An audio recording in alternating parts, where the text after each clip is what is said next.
What's up, everybody? Welcome to week 27 here on the 52 Horrific Weeks in 1981 series. I am your host, of course, Moon616, and thank you once again for joining me here. Alright, so like I did in all the other previous weeks, put the remaining films into the randomizer, press random, and Halloween 2. This is, I guess, would be the third and final direct sequel for my 81 series. There is one more sequel to come later on in the year. I believe that will be The Omen 3. But this is like the third major, sequel to come out in 1981. The other ones being Friday the 13th Part 2. And if you want to consider Piranha 2, whatever, James Cameron film, but kind of major, I guess. But anyways, Halloween 2. Getting into the plot of this one. Anybody that's watching this video has probably seen this movie, but this movie is just a continuation of the first one. It literally starts out exactly where the first one ends off, in the same night, everything. So the film starts out with Donald Pleasance's character, Dr. Loomis, shooting Michael Myers, falls off the deck, and then all of a sudden, he goes down there to see him, and Michael Myers is gone. Of course, he's disappeared. And then the police have finally discovered the bodies, from the first film that Michael Myers had killed. And of course, Dr. Loomis is freaking out, and he's on the hunt and trying to basically get Michael Myers. That's what they're trying to do.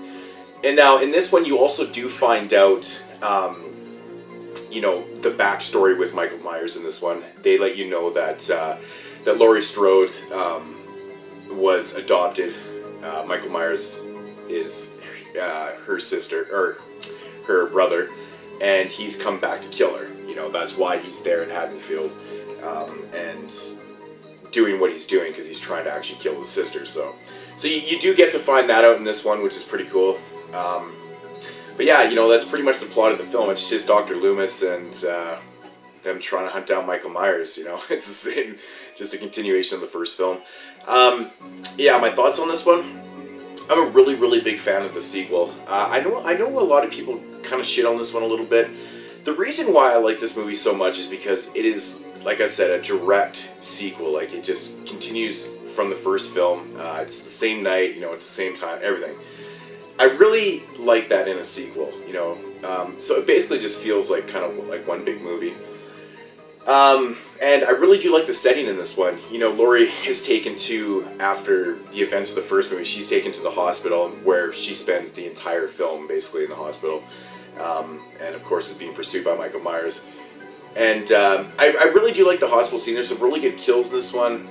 Most memorably, the one that always sticks out to me is the kill in the, the hot tub or the jacuzzi or whatever, with the nurse, where Michael Myers dunks her head into the water, and, where he turns up the temperature to scalding, dunks her head in there, and then she dies. That scene always tripped me out, because when I was a kid watching this movie for the first time, I even caught on, and I was like, well, he is, this entity or whatever you want to call him, but still, he is still technically human. Why is his hands not burning? I always wondered that. I always thought that was really trippy, but yeah, anyways, there's some really memorable kills in this movie. I really like the scene where the nurse, or where Michael Myers takes that nurse and he plunges the needle into her eye. But just the way he appears in that scene, the way they film that, she kind of steps back and then he comes out of the darkness. Really cool scenes in this one. There's not really a whole lot to say about it.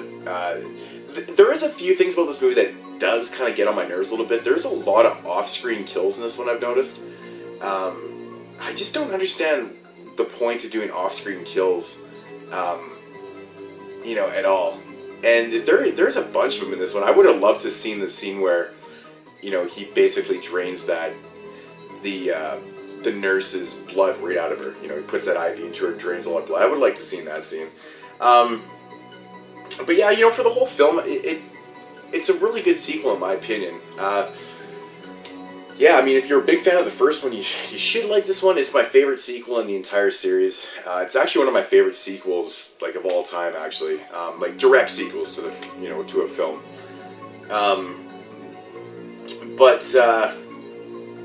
Yeah, I mean, Halloween 2, what else can you say about this? The ending to this movie was always kind of a trip to me. I mean, I won't spoil the ending if somebody watching this video has not seen it before, but I highly recommend this movie. If I had to rate this one, I'd probably give it a solid, 7 out of 10. It's a really good film in my opinion. I just don't really have a lot to say about it. I've talked about this movie so many friggin' times in my life that, I mean, yeah. So, Halloween 2, week 27 here on the 52 Horrific Weeks 1981 series. And yeah, I'll be back next week with a different film. Hope you enjoyed just my thoughts on the films. Like I said, it's not really a whole lot I can say about that one. Basically, it's a continuation of the first one. So, anyways, peace out, homies.